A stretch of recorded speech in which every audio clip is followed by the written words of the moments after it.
समस्त को नमस्कार।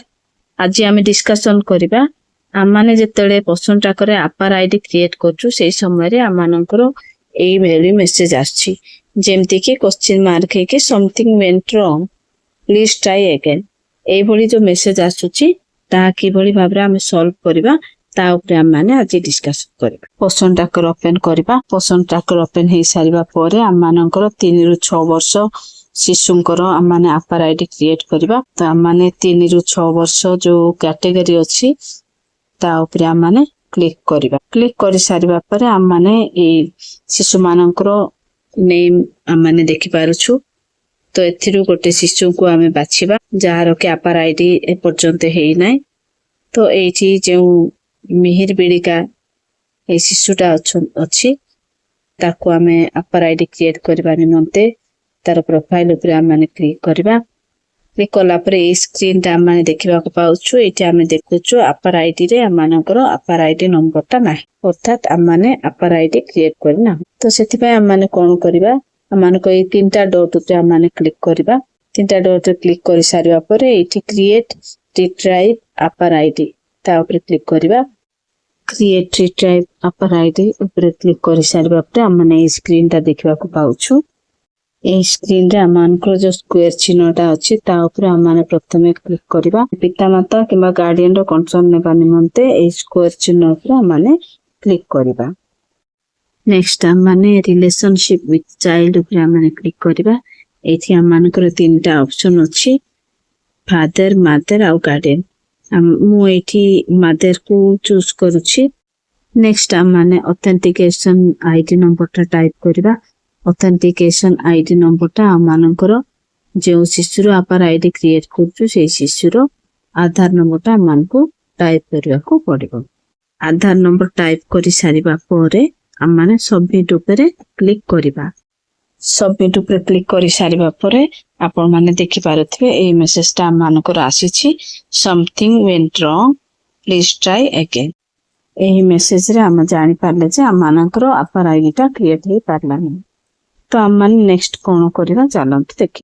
आम मैंने बैक जीवा।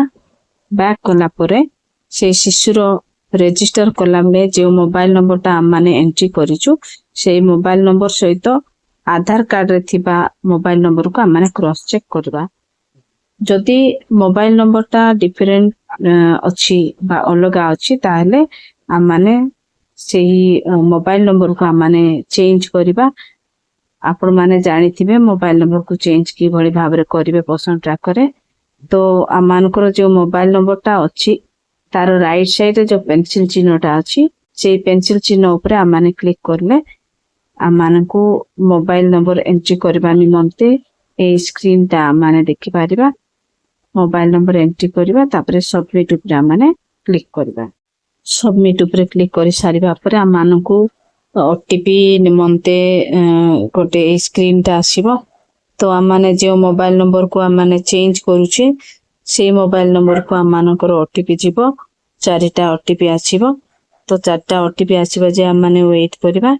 पुनी 4 ओटीपी आसला पर ओटीपी एंट्री करबा एवं सबमिट पर आम माने क्लिक करबा। तो आम माननको ए भली बेनिफिशियरी डिटेल अपडेटेड सक्सेसफुली ए भली मेसेज आसीबो। आम डन ऊपर आम माने क्लिक करबा। टर्न उपर क्लिक कर सारिबा पर आम माने पुणी थरे से ही बैक जीवा। बैक कला बेले आम मानकर शिशु मानकर लिस्ट आसीबो 3 वर्ष ରୁ 6 वर्ष शिशुर। तो आम माने रिफ्रेश बटन उपर किछि क्लिक करबा अल्प समय पर क्लिक कर सारिबा पर आम माने देखंतु से ही शिशु को पुणी थरे आम माने खोजी बाहर करबा। एठी ए मिहिर बिड़िका शिशुर आम माने मोबाइल नंबरटा भी चेंज करथिले जहार कि आम माने आपार आईडी क्रिएट करिया पय वर्तमान प्रोसेस करूचे। तो सेही शिशुर देखंतु मोबाइल नंबरटा मध्ये चेंज हो जायछि। वर्तमान आम माने ए जो 3टा डॉट अछि देखंतु 3टा डॉट उपर आम माने क्लिक करबा। क्लिक कर सारिबा पर आम माने जो एठी क्रिएट रिट्राइव आपार आईडी अछि आपण माने देखि पारुथिबे। क्रिएट रिट्राइव आपार आईडी क्रिएट रिट्राइव आपार आईडी ऊपर क्लिक करबा। पुणी थरे आम माने आम मानकर आपार आईडी क्रिएट करिवार प्रोसेसटा आम माने फॉलो करबा। ଆପଣ ମାନେ ଏ ସବୁ ଜାଣିଛନ୍ତି, ମତେ କହିବା ଆଉ କିଛି ଆବଶ୍ୟକ ନାହିଁ। ଅଥେଣ୍ଟିକେସନ ଆଇଡି ନମ୍ବର ଆମମାନେ ଶିଶୁର ଆଧାର ନମ୍ବରଟାକୁ ଆମମାନଙ୍କୁ ଟାଇପ କରିବାକୁ ପଡିବ। ତ ଶିଶୁର ଆଧାର ନମ୍ବରକୁ ଆମମାନେ ଏଇଠି ଟାଇପ କରିବା। ଦେଖିପାରୁଥିବେ ଅଥେଣ୍ଟିକେସନ ଆଇଡି ନମ୍ବର। ତ ଏଠି ଶିଶୁର ଆଧାର ନମ୍ବରକୁ ଆମମାନେ ଟାଇପ କରିବା। ଟାଇପ କରି ସାରିବା ପରେ ଆମମାନେ ସବମିଟ ବଟନ ଉପରେ ଆମମାନେ କ୍ଲିକ କରିବା। ଆପଣ ଦେଖିପାରୁଥିବେ ଶିଶୁର ଆଧାର ନମ୍ବର ଟାଇପ କରି ସାରିବା ପରେ ସବମିଟ ବଟନଟା ଆମର ଅଛି, ଯୋଉଠି ଆମେ ସବମିଟ ବଟନକୁ କ୍ଲିକ କରିବା। ସବମିଟ ବଟନ କ୍ଲିକ କରି ସାରିବା ପରେ ବର୍ତ୍ତମାନ ଦେଖନ୍ତୁ ସକ୍ସେସଫୁଲ। ଏଇଠି ଦେଖନ୍ତୁ ଆମମାନଙ୍କର ଏଇ ସ୍କ୍ରିନଟା ଆମମାନଙ୍କର ଆସିଛି। ପୁଣି ଚାଇଲ୍ଡ ଆଡମିଟେଡ ଟୁ ସ୍କୁଲ ଆମମାନଙ୍କୁ ଏଇଠି ପଚରା ଯାଉଛି ଯେ ଏଇ ଶିଶୁଟା ସ୍କୁଲରେ ଆଡମିସନ ନେଇଛି କି ନାହିଁ। ଯଦି ଏଇ ଶିଶୁଟା ସ୍କୁଲରେ ଆଡମିସନ ନେଇନି ତାହେଲେ ନରେ ରହିବ ଏବଂ ଆମେ ଡାଇରେକ୍ଟ ଡାନ କ୍ଲିକ କରିବା। ଯଦି ସ୍କୁଲରେ ଆଡମିଟ ହେଇଛି ତାହେଲେ ଆମମାନେ ଏଇ ଚେଞ୍ଜ ଉପରେ କ୍ଲିକ କରିବା। ଚେଞ୍ଜ ଉପରେ କ୍ଲିକ କରି ସାରିବା ପରେ ତ ଦୁଇଟା ଅପସନ ଅଛି, ଯୋଉଟା କି ଚାଇଲ୍ଡ ଆଡମିଟେଡ ଟୁ ସ୍କୁଲ, ଏଇଠି ୟେସ୍ ଆଉ ନୋ ଅଛି। ତ ଆପଣମାନେ ଯଦି ସ୍କୁଲରେ ଆଡମିଟେଡ ହେଇଛି ସେ ଚାଇଲ୍ଡଟା ତାହେଲେ ୟେସ୍ ମାରିବେ। ଏଇଠି ମୋର ଏଇ ଶିଶୁଟା ମାନଙ୍କର ସ୍କୁଲରେ ଆଡମିଟ ହେଇନି, ସେଥିପାଇଁ ମୁଁ ନୋ ମାରିଲି। ତାପରେ ମୁଁ ଆପଡେଟ ଉପରେ କ୍ଲିକ କରିବି। ପୁଣି ଆମମାନେ ଡାନ ଉପରେ କ୍ଲିକ କରିବା। ତ ବର୍ତ୍ତମାନ ଆମମାନଙ୍କର ଆପାର ଆଇଡିଟା ସକ୍ସେସଫୁଲି କ୍ରିଏଟ ହେଇଯାଇଛି। ଶିଶୁର ଆମମାନେ ପ୍ରୋଫାଇଲ ଉପରେ ଆମମାନେ କ୍ଲିକ କରିବା। ତାହେଲେ ଦେଖିପାରୁଥିବେ ମୁଁ ଏ ଶିଶୁର ପ୍ରୋଫାଇଲ ଫଟୋ ଉପରେ କ୍ଲିକ କଲି।